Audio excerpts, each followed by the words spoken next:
बुध हुए वक्री। नवग्रहों में अत्यंत सौम्य ग्रह, अपना संपूर्ण प्रभाव अति शीघ्र प्रदान करने वाले क्विक रिस्पॉन्स प्लैनेट बुध, जो नवग्रहों में युवराज हैं, 5 अगस्त को सिंह राशि में यहाँ पर ये गोचर कर रहे हैं, वहाँ पर वक्री अवस्था में आ चुके हैं। जब भी कोई ग्रह वक्री अवस्था में आता है तो उसका प्रभाव बढ़ जाता है, उसकी क्षमता में, उसकी सामर्थ्य में, उसके बल में वृद्धि हो जाती है, क्योंकि वो ग्रह अपने गति को कम कर लेता है, मंद कर लेता है। जब उसकी गति कम होगी तो उसका प्रभाव बढ़ेगा, उसकी क्षमता में वृद्धि हो जाएगी, वो अत्यंत सकारात्मक प्रभाव देने लगता है तथा जिस भाव में ये गोचर कर रहे होंगे उस भाव के प्रभाव को कई गुना बढ़ा दें। वर्तमान समय में सिंह राशि में गोचर चल रहा है, जो सूर्यदेव की राशि है, राजा की राशि में बुध का ये वक्री काल विशेष रहने वाला है, क्योंकि यहाँ पर अतिमित्र के भाव में राजा और युवराज हैं, जिसके कारण निश्चित रूप से ये समय अत्यंत सकारात्मक परिणाम देने वाला है। अब ये अलग अलग राशियों के लिए अलग अलग भाव में होकर अलग अलग परिणाम प्राप्त कराने वाला होगा। आज मैं सिंह राशि के लिए वक्री बुध का किस प्रकार का प्रभाव प्राप्त होने वाला है, किन भाव में वृद्धि होगी, इस समय का कैसे आप लाभ ले पाएंगे, अथवा कहीं पर कोई समस्या है तो उसका क्या निराकरण है, संपूर्ण विश्लेषण मैं पूर्ण तर्क के साथ करने जा रहा हूं। जय श्री गणेश। नमस्कार, मैं आचार्य संजय द्विवेदी। मेरे समस्त प्रबुद्ध दर्शकों का मेरे चैनल पर हार्दिक स्वागत है। प्रिय दर्शकों, वक्री बुध 5 अगस्त से 22 अगस्त तक सिंह राशि में गोचर करेंगे, जहां पर ये एक अच्छा परिणाम देने वाले, क्योंकि मित्र की राशि में होकर वक्री अवस्था में बलवान है। इसके पश्चात इनका गोचर कर्क राशि में हो जाएगा, जहां पर ये 22 अगस्त से 28 अगस्त तक रहेंगे, वक्री अवस्था में रहेंगे। उसके पश्चात ये मार्गी हो जाएंगे।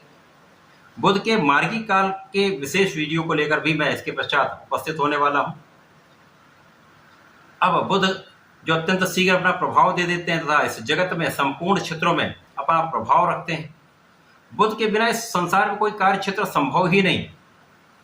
व्यापार के कारक बुध हैं, वाणी बुद्धि के कारक बुध हैं, तो बिना बुद्धि बिना वाणी के तो आप कोई कार्य कर नहीं सकते। इसी प्रकार से कैलकुलेशन, डेटा, मैथ, स्टैटिस्टिक्स जहां पर है वहां पर बुध है। कला जहां पर है, जहां पर सिंगिंग है, डांसिंग है, एक्टिंग है, लेखन है, वहां पर बुध है। गणनाएं जहां पर है वहां पर बुध है। चाहे कोई बड़ी इंडस्ट्री हो या छोटा व्यापार हो, चाहे वो नौकरी हो, चाहे वो प्रोफेशन हो, समस्त क्षेत्रों में बुध का संपूर्ण प्रभाव होता है।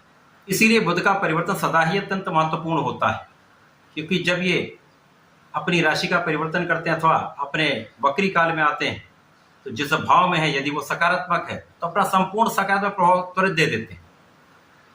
यदि ये नकारात्मक भाव में है तो नकारात्मकता भी त्वरित प्रदान कर देते हैं। अब सिंह राशि के लिए मित्र भाव में होकर सिंह राशि में ही गोचर कर रहे हैं, जहां पर ये वक्री है, तो सिंह राशि के लग्न को अत्यंत प्रबल कर देंगे। वर्तमान समय में सूर्य का भी गोचर तात्कालिक मैत्री भाव में है, जिसके कारण अतिमित्र का भाव होता है।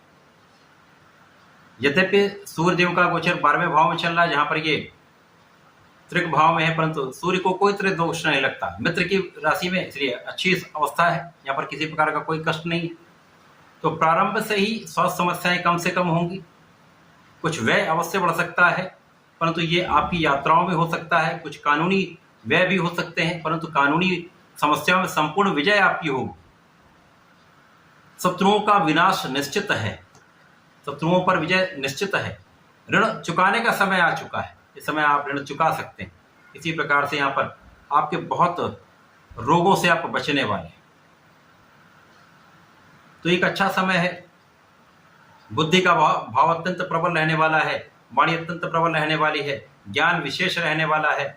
आपके अंदर धैर्य भी होगा, ज्ञान भी होगा, सामर्थ्य भी होगा, क्षमता भी है, नेतृत्व करने का गुण भी है। तो ये संपूर्ण प्रभाव आपके कार्यक्षेत्र में भी बहुत आगे आपको ले जाने वाला है। कार्य में विस्तार कराने वाला, व्यापार में विस्तार कराने वाला, प्रोफेशन में बड़े अवसर देने वाला है। इसी प्रकार से इस समय में आपसी संबंध बहुत अच्छे रहने वाले हैं। वैवाहिक संबंधों में मधुरता आएगी, जीवन साथी के साथ सामंजस्य अच्छा रहेगा, पार्टनरशिप में, साझेदारी में एक अच्छा लाभ आप लेने जा रहे हैं। यदि इस समय में आप कुछ नए प्रोफेशन में जाना चाहते हैं, नौकरी का प्रयास कर रहे हैं, तो इस समय में आपके ये प्रयास में सफलता मिल सकती है। इसी प्रकार से यदि आप अपने व्यापार को बढ़ाने के लिए सरकारी तंत्र से कुछ प्रयास कर रहे हैं, ऋण लेना चाहते हैं, किसी सरकारी काम में आप लगे हुए हैं, वहां पर प्रयास कर रहे हैं, आपका काम नहीं हो पा रहा था, अब इस समय आपका काम बन जाए। आपकी गणनाओं से, आपकी वाणी के भाव से, आपकी क्षमता से, आपकी योग्यता से आपके समस्त कार्यों में बहुत प्रगति होने वाली। अब चूंकि यहाँ पर बुध भाव के विशेष भाव के स्वामी, यहाँ पर लाभ के भी स्वामी हैं, आपके धन के भी स्वामी हैं। लाभ और धन का स्वामी जब लग्न में होता तो अत्यंत विशिष्ट स्थिति बनती है। ज्योतिष का नियम भी है, जब इस प्रकार की स्थिति बनती है तो महाधन का योग बनता है, महालाभ का योग बनता है। इसके साथ ही यदि आप अवलोकन करें तो शुक्र भी साथ में होंगे। जब बुध यहाँ पर 5 अगस्त को होंगे वक्री अवस्था में, तो यहाँ पर शुक्र का गोचर भी चल रहा होगा, जिसके कारण लक्ष्मी योग आपके लग्न में बनेगा। जब लग्न में लक्ष्मी योग बनता तो धन की कमी हो ही नहीं सकती। इस समय में आपके पास महाधन का योग बनेगा, महाधन का लाभ मिलेगा, कार्य क्षेत्र में प्रगति होगी, व्यापार में प्रगति होगी, प्रोफेशन में अच्छा करने वाले हैं, कला जगत में विशेष नाम भी होगा, विशेष प्रगति भी होगी, बड़े अवसर भी मिलेंगे, जिससे धन वृद्धि तो निश्चित। परिवार का संपूर्ण सहयोग मिलेगा, परिवार से भी आपको लाभ मिलेगा, पारिवारिक संपत्ति से विशेष लाभ मिलता है। इस समय में आपकी स्वास्थ्य समस्याएं कम होंगी, आपका विशेष ज्ञान प्रबल हो जाएगा, आध्यात्मिकता में वृद्धि हो जाएगी, तथा यहाँ पर आपका धर्म कर्म का कार्य अत्यंत विशेष रहने वाला है। धर्म कर्म के कार्य में व्यय भी होने वाला है, आध्यात्मिक यात्राएं भी आप कर सकते हैं। इस समय में 5 अगस्त से लेकर 22 अगस्त तक का समय आपको बड़े लाभ देने वाला है। उसके बाद कष्ट का समय भी आ सकता है, क्योंकि जब बुध चंद्रमा की राशि कर्क राशि में प्रवेश करेंगे 22 अगस्त को, 28 अगस्त तक वक्री रहेंगे, उसके पश्चात ये मार्गी होंगे, तो ये कहीं ना कहीं एक समस्या का समय है।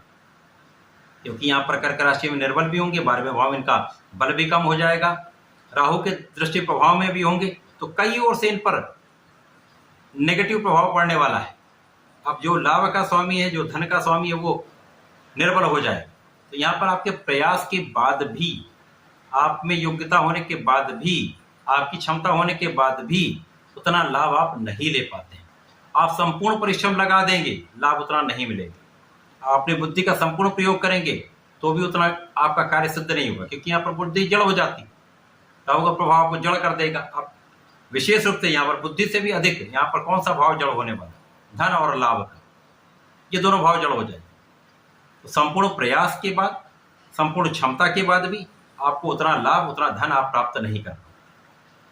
इसी प्रकार से यहाँ पर एलर्जी की समस्या बढ़ जाएगी, स्किन से संबंधित कुछ डिसऑर्डर्स हो सकते हैं, कुछ समस्याएं हो सकती हैं, वाणी भी असंयमित हो जाती है, यहाँ पर वाद विवाद की संभावना बढ़ जाती है, जिसके कारण वाद विवाद से शत्रु बढ़ने का योग बन जाता है। तो यहाँ पर आपको अपनी वाणी पर अंकुश लगाना होगा, वाणी पर संयम करना होगा, बुद्धि को संयमित करके आगे चलना होगा। जल्दीबाजी में कोई निर्णय नहीं लेना है, विचार करके कार्य करना है। इस समय में कोई भी राशि हो, कोई भी लग्न हो, बुध यहाँ पर वाणी के कारक भी हैं, बुद्धि के कारक भी। सभी को वाणी पर संयम रखना चाहिए, विवेक से निर्णय लेना चाहिए, धैर्य रखना चाहिए, जल्दीबाजी में कोई कार्य नहीं करना चाहिए। यदि ऐसा करते तो लाभ की संभावना रहेगी, हानि कम से कम हो। इस समय में व्यय बढ़ जाएंगे, अनावश्यक व्यय बढ़ जाते हैं, बिना कारण आपका व्यय होने लगे तो समस्याएं बढ़ जाएंगी। तो कानूनी समस्याओं से यदि बचना है तो इन विवादों से बचना होगा, उसके लिए आपको अपने ऊपर नियंत्रण रखना होगा। इस वक्री काल में विशेष रूप से 22 से 28 यहाँ पर आपको नियमित रूप से गणपति जी की आराधना करनी चाहिए। ओम गंगणपतये नमः का कम से कम 1 माला का जप अवश्य करना चाहिए, तथा यहाँ पर सूर्यदेव को जल देना चाहिए। गणपति जी का अथर्व शीर्ष करें या शंकरनाशन गणेश स्तोत्रम करें अथवा सुन लें तो विशेष लाभ मिलता है। गणपति जी को दूर्वा चढ़ाएं, गाय को हरा चारा खिलाएंगे तो भी आपको विशेष लाभ मिलेगा, बहुत कुछ संतुलित हो जाए। तो ऐसा करके समय का उपयोग करें, लाभ लें। धन्यवाद, नमस्कार।